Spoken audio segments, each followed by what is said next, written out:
Good morning, church. I hope you are doing well in your homes. I don't know, on your couches. Maybe you're in a pool. That would be cool. However, you're watching it, welcome and thank you for tuning in. Actually, that would be cool. I don't know. Maybe take a little picture of your setup at home and how you watch church. I'm just curious, and it'd be kind of cool, but or not. I don't know. Whatever.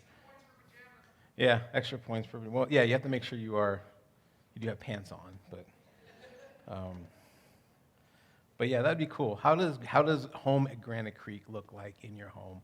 But regardless, God is there. God is in your home, and He is enjoying just every minute of you, your family, and whoever's in your house. So, Amen. So, all right. So let's start. Let me set the scene for you guys. So the disciples and Jesus are on a boat, and they're coming in for landing. But when they get there, they know immediately where they're at because they've heard the stories. They've heard what goes on there.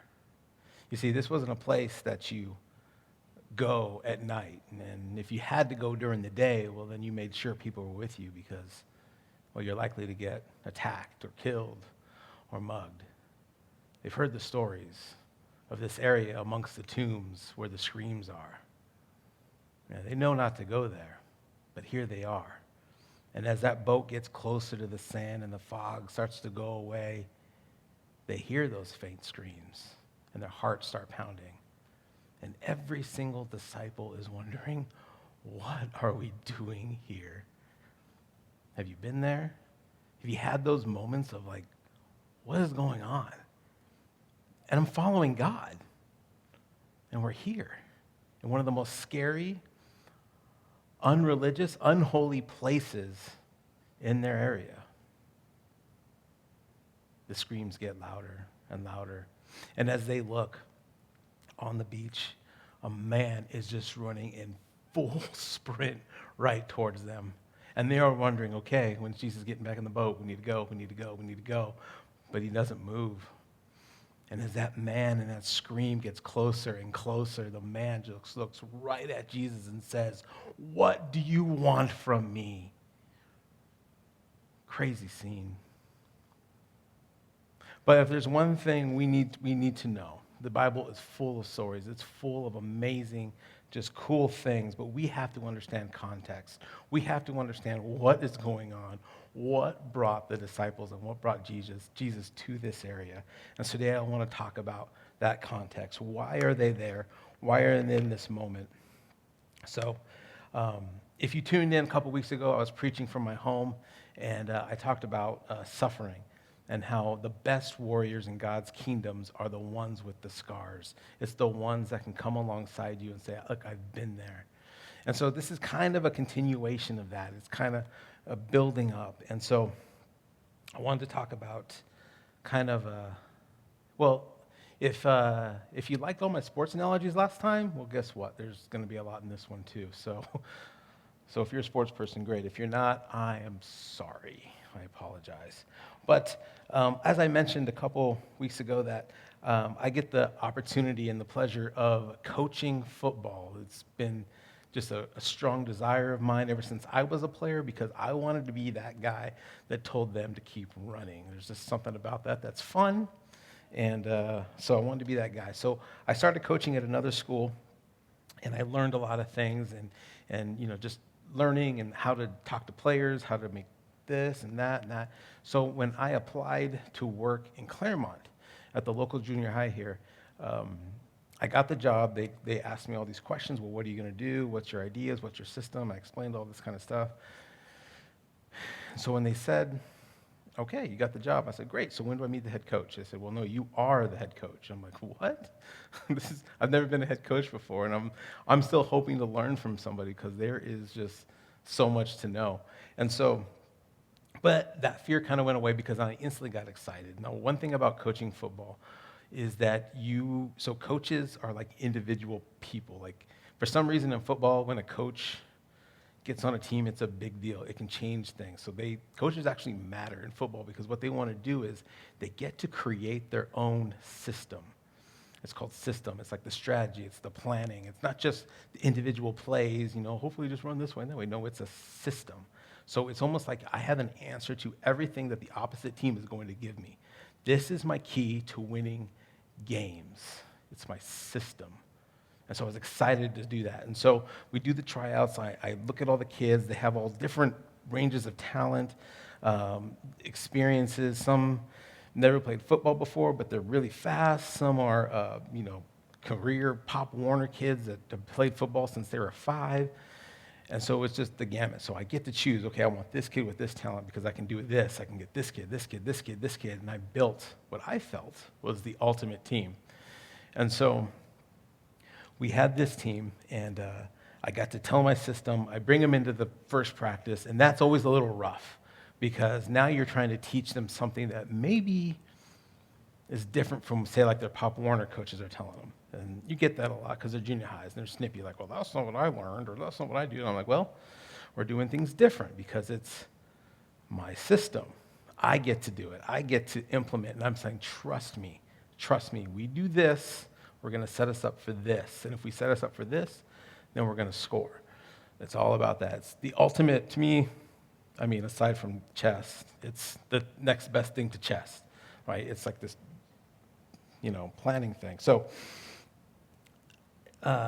you can plan and plan and plan it. And so when practice hits, you're in the summer, you're in the heat, and it's all about repetition. Do this again, because I know that when game time hits, it's a whole different ballgame. It's a whole different thing. You can plan all you want, but the minute that, they're facing somebody they don't know, they're not comfortable with the same people they've been in practice, they've been talking all the smack on what they're going to do, but then they realize, like, oh, those guys are just as good, it changes everything. And you hope and you pray that they remember the system. They remember that. And so I love that. I love how, you just take 11 guys and they all have different roles and they all have different things, and you have to pick and choose and decide what they're going to do to make a common goal. And so with that in mind, I love how Jesus does the same thing. I look at Jesus. How did Jesus coach up his players? He had his disciples. He chose 12. It's one more than a football team, but whatever. He had his disciples, and what did he do? What was Jesus' system? How did he get his disciples to do the things that they needed to do? And I think it comes down to one word: faith. That's his system. And so if you have your Bibles, open up to Luke chapter 8. That's where we're going to be today. Verse 22. But again, I want to look back. What's been going on? Again, I can pick and choose stories, but what has been leading up to this moment that Jesus is going to be talking to his disciples about? So about faith, it starts with his hometown. You see, the stories have been going on and on about Jesus and been going from town to town. And when the stories reach back to his hometown, the people are amazed about this man, and they call about Jesus. And so as he's there, they hear that he's coming to the town. They say, wow, this speaker, this man who's been speaking about just different things, about different ways that a God that loves you, and that he's here from, he's doing these miracles and he's doing these things. And they say, wow, they get word that he's coming to their town. But the minute he steps in, they realize, oh, wait, you're the carpenter's son, aren't you? You're Joseph's son. Wait, you're not the guy, are you? He says, yeah, it's me. Until he starts speaking, and then they realize, oh, this is the guy. This is the man that we've been hearing stories about. And so then they start freaking out, oh, we have him here. He's from our hometown. Hey, we've heard you do amazing things. We've heard what you've done in Capernaum. Do those things. Do those miracles. And it gets to the point, if you say who you are, do it. We'll believe you. And Jesus says, no, I'm not going to do that. So your faith is being based on what you can get out of it and what you want before you believe me. That's not how it's going to go. And so the hometown gets mad, and they drive him out to a cliff, and they're going to kill him. And for some reason, Jesus does do a miracle. Well, not for some reason, but he does this miracle. He moves out of the crowd and somehow just gets away. I can't explain it, and the only way I can explain it is that it's like the cartoons where you see like they're beating up on somebody, but then that person gets out, and then they're still beating up on somebody. The person just kind of walks away. It's like a Bugs Bunny thing. I don't know, but he got away unscathed. And Jesus says in Mark that he is amazed by their lack of faith. He is amazed by it. The next time Jesus is in another town, and he's speaking to some religious leaders, and word got out. Again, when word gets out that this man is here, the whole town's run. The marketplace shut down. People are coming, leaving work. They're like, this guy's here. We need to run. We need to hear him. And unfortunately, he is speaking into a small house. And while he's in this house, it's standing room only. Only the religious leaders are the ones sitting down. And people are just packed out all the way outside, in the front yard, in the backyard, trying to hear this man, Jesus, and what he has to say. Well, it comes down to four friends. Four friends realize, like, hey, we have our friend. He's paralyzed. He's been like this whole way. This man needs to meet Jesus. We need to get him in front. And even though the paralyzed man's like, nope, don't do it, he goes, no, we're going to do it. And as Jesus is speaking, the thatch of the roof opens up. And I don't care how good of a speaker Jesus was, that's a distraction. That's going to stop him. That's going to make him like, okay, what's going on? And the paralyzed man gets lowered down right in front of him. And Jesus looks up and says, 1, 2, 3, 4. It's because of your faith, this man is healed. Your faith. Again, he uses that word. The next story, Jesus is walking, and the Roman centurion walks up to him. It's the very enemy of Jesus' people. It's the very person that is oppressing them, that is taking everything they had, comes to Jesus and says, I need your help. My servant is sick and he is dying and I need you. Jesus says, okay. Guy says, no, you don't get it. I know who you are and I know what you're capable of. You just need to say the words and my servant will be healed. I know it. And Jesus says, I have not found such a greater faith in all of Israel than that man had. The enemy of Israel had more faith. Amazed Jesus. The last one, Jesus gets invited to a house for some more religious leaders. They just want to talk to him. At this point, they're trying to figure out, do we want to kill him? Is he a threat to us? Is he the Messiah? We don't know, but we're not really digging him. And so they invite him over just to talk, maybe even to trap, and they're trying to figure him out. And as he is speaking, this woman walks in, and she is sobbing. She has lived a life of regret, pain, and shame. She was a prostitute, and she realized that this is her moment. This is her moment to put her old life behind her. And all she can do, she can't even get the words out. All she is doing is sobbing and cleaning Jesus' feet. She has no water, so she uses her tears. And then she takes her tool of the trade, her symbol of her former life, and pours the rest of it on the feet, almost of it saying, look, I am done with this because I know who you are. And pours her perfume all over his feet. And the religious leaders are like, dude, do you know who this woman is? Do you know what she's done? And you're letting her touch you like that? And Jesus looks at her and said, it is that faith that has saved you. It is that faith. I'm in a room filled with religious priests and Pharisees, and there is no one's faith that matches that of the prostitute. Her faith saved you. And the disciples were there for all of it. They saw all these moments. They saw how Jesus interacted with people. And there are other ones too, other healings and all these things. And they were there side by side with him, learning and watching all that he can do. Well, it's one thing to talk about it. All right, so back to the Bible. Luke chapter 8, verse 22. Here we are. It says this, one day Jesus said to his disciples, let us go over to the other side of the lake. So they got into the boat and set out. As they sailed, he fell asleep. A storm came down and on the lake. So the boat was being swamped, and they were in great danger.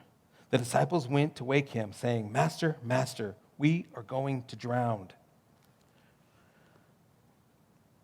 From what I've read, from what I understand, science, is that the Sea of Galilee is like it sits about 600 feet below sea level. And so they are known for these random violent storms that happen in this like small area. And so, it's the crevasses are on the side, and the winds and the cold that comes from Mount Tabor into the lake and just creates this perfect storm of a mess. And so there they are. Now, we do know at least 4 of the disciples are fishermen. They're seasoned fishermen. They grew up learning how to fish. They learned from their grandfather, their fathers, and said, this is what we do to make a living. You know what to do. And they know that they're in a storm that they can't get out of. You see, it starts out as they're on the lake and they see the storm coming up and they say, hey, look, we got this. We'll get through it. They keep going, but it gets worse. Then they're like, well, we just need to do what we can just to make sure like we're not losing any food or stuff off our boat. Just hunker down. We got this. But it gets worse. Then it gets to the point to where they're like, well, now I got to make sure everyone stays in the boat. Stay in the boat. Hold down. Hunker down. Don't worry about the things. Hold on because it's getting worse. And then it gets to the point where they say, Master, Master, we're going to drown. You see, they've heard the stories. They have friends, family, people in other villages that go into storms like this and they don't come out. And they know this is one of those storms. You don't survive this. We're done. Master, Master, we're going to drown. And they look down. We see a sleeping Jesus. I've always found this interesting. How did Jesus sleep through this? How did Jesus be in this storm and is just conked out? Was it just like the ultimate peace of God? The peace of God that no one will ever attain to sleep through a storm like that? Was he really awake and just kind of kept one eye open and like, let me see what these turkeys are doing? Just pretending, and then they look down and he's like, what is it? But then I realized, no, Jesus is just in his 30s. He's just tired. Naps are looking a whole lot better. And, he's a man. We see him in his full humanity at this point. I mean, think about it. He walks around in 100-degree weather, preaching, pouring out himself, just completely always, working with people, talking to people, doing miracles. He must be exhausted. I mean, how many times is Jesus walking around that we read in the book that his plans have to change? It's like, well, now we need you over here because, this. And then Jesus says, well, it's because of my compassion for you, I'm going to help you.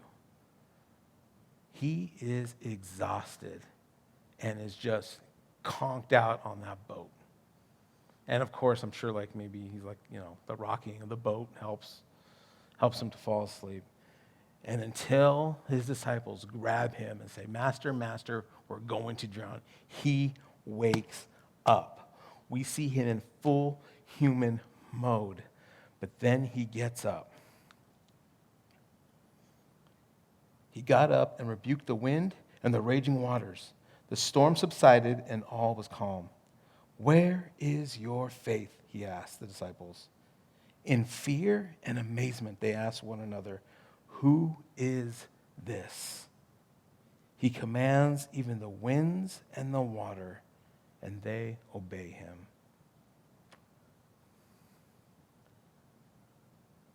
We saw the full humanity of Jesus. Now we see full God, Jesus. Full God. Now I gave you like the scientific explanation of the storm, about the whole, wind and all that kind of stuff. But I don't think that was it. I don't think so. I think because where they were going, what was going on, who was on the boat, where they were headed, there was evil behind this storm. The mere fact that Jesus had to get up and rebuke the storm tells me that there was a force behind it trying to sink the boat.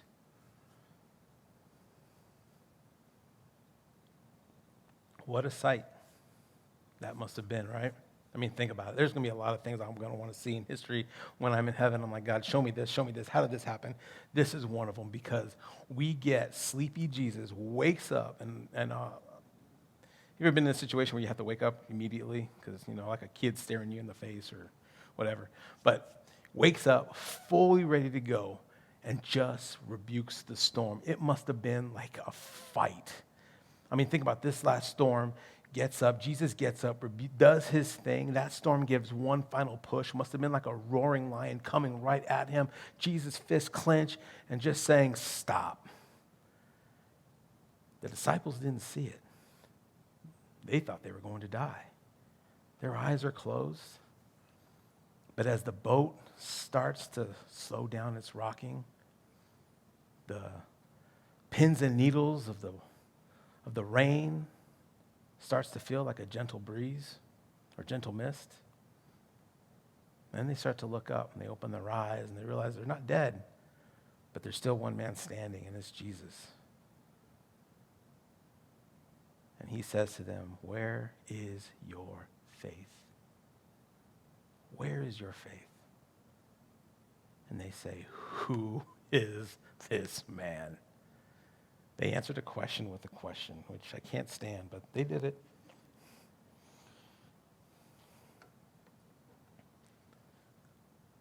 And then we get to this point, where is your faith?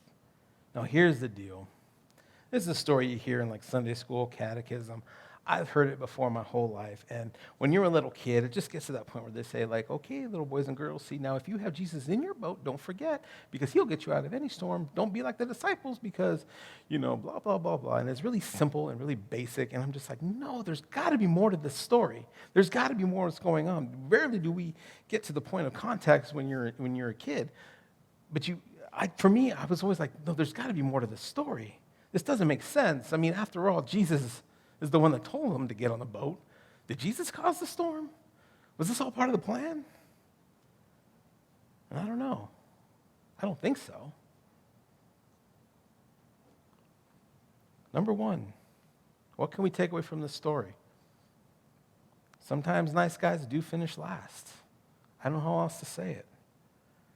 These disciples have been doing the work of the Lord. They've been going to villages and assisting Jesus, doing everything they can, seeing the miracles, telling people like, hey, if you need a miracle, if you need something, this man, come hear what he has to say.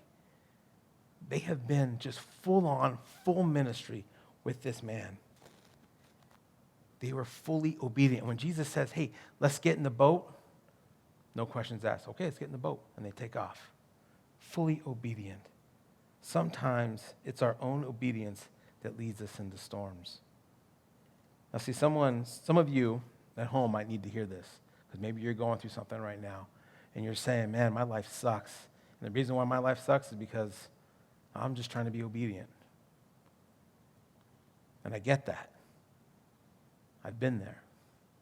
I had a friend who, he was just desperately trying to get into Hollywood. He wanted to be an actor. He loved that thing. And he was pretty good. And so as he has an agent and he's doing his thing. He's got some small extra work. Every once in a while he gets a speaking work. And I guess you have to have so many speaking lines before you get your SAG card. And when you get your SAG card, then you're in. So he's like 1 point away. He's like one speaking part away. And so he finally gets hired for the part. And they say, yeah, you're in. We audition well. You're in. You're going to get it. And he was excited. He's like, I finally did it. I'm going to make it. Now, will he be like the world's greatest actor? No, but he wanted to be in that world. Well, it comes to the point, and it comes to the idea of he's going to, they say, okay, look, you're in this scene, but it's going to be a bachelor party. So that's the scene. And it's, as you can imagine, it's one of those typical movie bachelor party scenes. And so he just says, oh, that's not good. That's against, I can't do that. I'm married, I'm a Christian, and that's just a line I can't go. I can't cross that line. Despite it being my dream, despite me being 1 point away, I can't do it. And so he refuses. He doesn't even, his agent gets upset, dumps him, and says, I don't think so. You embarrassed me. I got you this part.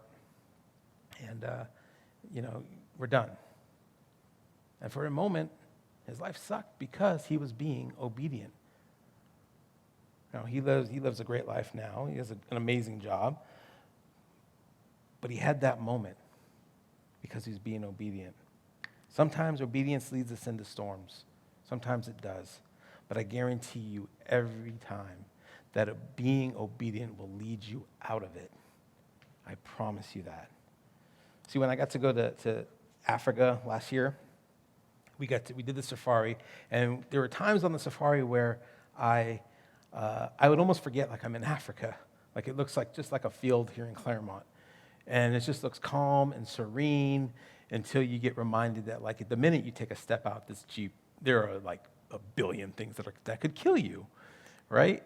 And so we would just drive around and, the guy would say, okay, look, there's the lions. I'm like, where's the lions? You can't see them. They are that good. I mean, unless they're like the guy like pointing them out, I could be walking around Africa thinking like, this is so beautiful. And then just like I'm done, right? And I think that's the point. I think that's what Scripture is saying. Like, look, you don't understand. Your enemy is like a lion that is crouching and waiting to attack and will devour you. See, I don't think Jesus caused that storm. I don't think it was his intention. I think there was a purpose and a point because where he is headed, but I don't think he caused the storm. I think it was the enemy thing. This is the moment. It was the enemy choosing the moment to attack. We don't get to choose when our storms hit. And they most always happen in the most inopportune time. Which leads us to our next thing, number 2. Pressure shows us who we are and who God is. See, they all realized they were going to die. They accepted their fate. They were in fear. They were in panic. They saw the humanity of Jesus just taking a nap. They're like, well, this guy's just waking up. I'm sure they debated like, well, do we wake him up or does he just die in his sleep? I don't know. But when he gets done rebuking that storm, when they finally wake him up and he rebukes that storm and they see it and they said, who is this man? It's the same guy that you've been following for the last 6, 7 chapters in the book. It's the same guy that you've seen do miracle, time and time again. It's the same guy that you left your fishing business for, your tax collecting business for, your friends, your family. You've chosen to follow this man. And now you're asking who this man is? It's too late. Who is this man? Problem is, they didn't bother to ask it because, well, their world hadn't been rocked yet. They weren't put in that position to have to ask. So you can ask this question, what's a bigger situation? What's a worse situation? Being in a storm or losing your only son to death? Well, probably losing your only son to death. Yeah, but see, the disciples were there at the memorial service when that kid died, and they saw Jesus raise the son back to life. They were witness to it. They didn't ask then who God was. They didn't ask then who Jesus was. They weren't amazed. They weren't scared. Why? Because it wasn't their storm.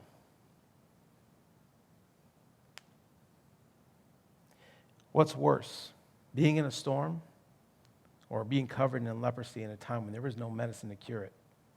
It's like, well, I'd probably rather take the storm. Yeah, until you're in one, probably. What's worse? Being paralyzed and not having to rely on the kindness of people for your life, or being in a storm? Well, I'd probably take my chances with the storm. Yeah, until you're in one. It's all relative, unless you're in one. See, it does not matter what you're going through because your storm is your storm. And I think at home, if I was to ask you, who's got the worst storm? Everyone can chat like, well, me right now, because you don't know my situation. My situation is this. And I would say, yeah, you're right, because your storm is your storm. It's not about a competition. It's all relative to us. It's all the things that make us feel that way. It's all relative. The disciples have never been rocked until now.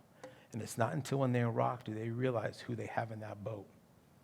It's not to the point of like, we're done, we're going to die, we're going to drown. Do they realize who they have in the boat? They immediately forgot the system.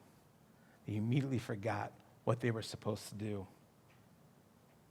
See, if you can remember what the Bible says, how much faith you need to have to move a mountain,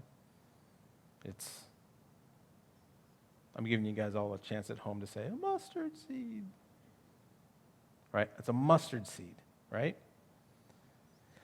All you need is this little mustard seed to move a mountain. And I wonder, well, how much does half of a mustard seed get me? Can I at least fly with half a mustard seed? And I don't think that's the point, see? You see the mustard seed at home, guys? No, there's no mustard seed there. I think that's the whole idea. It's so small and inconsequential. And when God says you need the size of a mustard seed, I don't think it's the mustard seed, like a level of faith that you need. Because one, you can be like, wow, man, I don't even have the size, the faith of a mustard seed. I'm really in trouble. I can't even move this rock. It's not the amount of faith, but it's who you put your faith in that matters most. Look, as parents, we don't do that with our kids, right? We want our kids to trust us, to have faith in us, that we're going to do these things. And we don't just say, hey, look, can you just make a little faith meter of how much you have in me? That's all I need. We don't do that with our kids. When I went to the river, I took my daughter for one of the first times, and you know, we've been going out to this river, like I'm like the third generation going out to this spot into the river.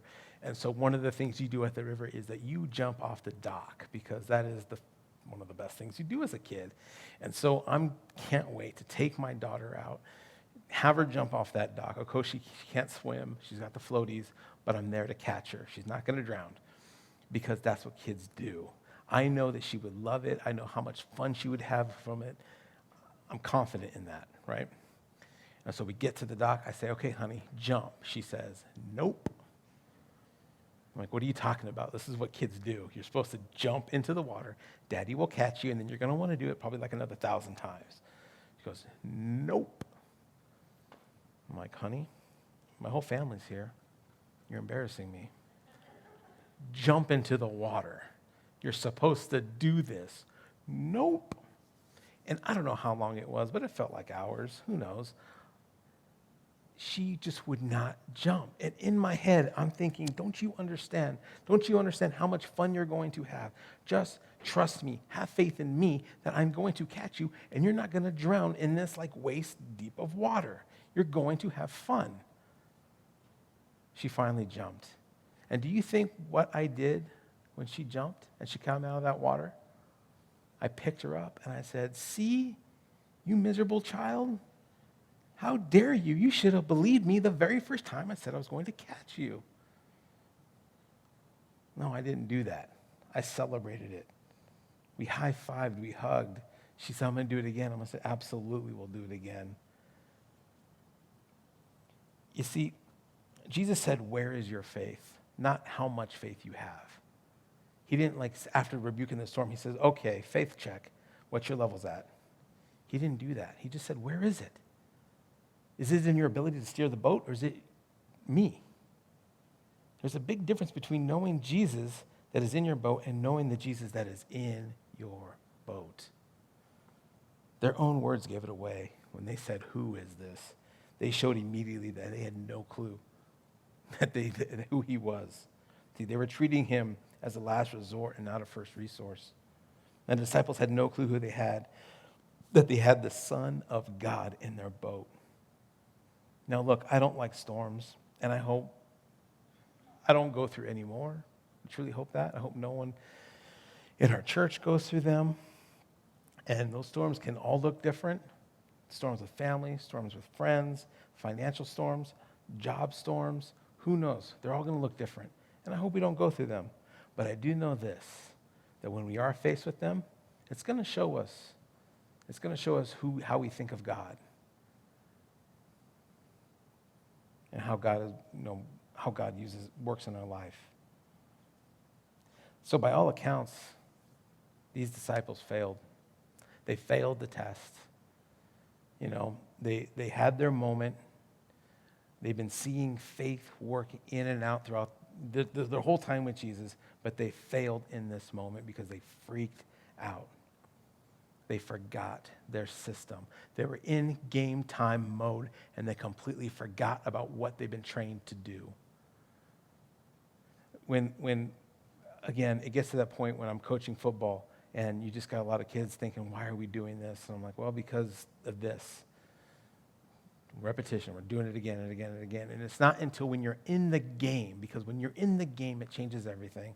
Then they realize, oh, okay. And so we have our first game. It's my very first game as a head football coach. We go into the game, and then the kids realize, like, oh, okay, now again, we're playing kids that are either just as good as better. All the trash talking stops. Now they're in panic mode. What do we do? And all I can do, because I've got 30 seconds in timeouts to say, remember the system. This is why we learned this. Remember the system. We have answers for this. You can do this. You can do that. And they said, oh, okay. I got 30 seconds to tell 11 guys their individual roles and what they need to do. Not a lot of time. And so we play that game. They get the system. They're starting to get it. They're playing great. They're playing fluently. They're doing it. However, we still lose that game. And again, you get it's junior high. And I love the junior high, because you get kids that are just like, well, that was fun. Practice next week. And then you get kids that are just like, man, that was a bummer, or I did horrible. And then you get kids that are just mad. And not poor sports. There's a difference between mad and being a poor sport, but just mad that they lost. And so we go to practice the next day. I always told myself, I'm never going to talk to the kids after a game. We'll just wait till practice. So we have practice the next day. Everyone's scared that I'm going to make them run. I mean, I did, but that's just for conditioning, but not as a punishment. But we get together, and we're talking, and I asked them, okay, so what'd you guys think of this game? What'd you learn? And a bunch of people, different answers, this and that, and some were funny, wisecrack answers. But then there was this one kid, I remember, he says, well, now I know what it's like to lose. And I said, okay. I said, how many of you guys now know what it's like to lose? They all raised their hand. I said, okay. Did you like it? No. I said, all right, so is it out of our system now? Yeah. I said, okay, let's do it. And we won every single game after that. Every single one. You see, we have a God that, despite our lack of faith sometimes, doesn't hold it against us. Doesn't get mad when we have this. You see, like I said, did I get mad at my daughter for not believing me? No. I celebrated it. Did I get mad at the kids for not believing in the system? No, it was the first game. I kind of expected that, but they got it. And I think Jesus uses this moment, this storm moment, to show them, the disciples, not in an angry, where is your faith? But just more like, where is your faith? Remember this. You know this. You got this. You are capable, but you have to remember who's in your boat.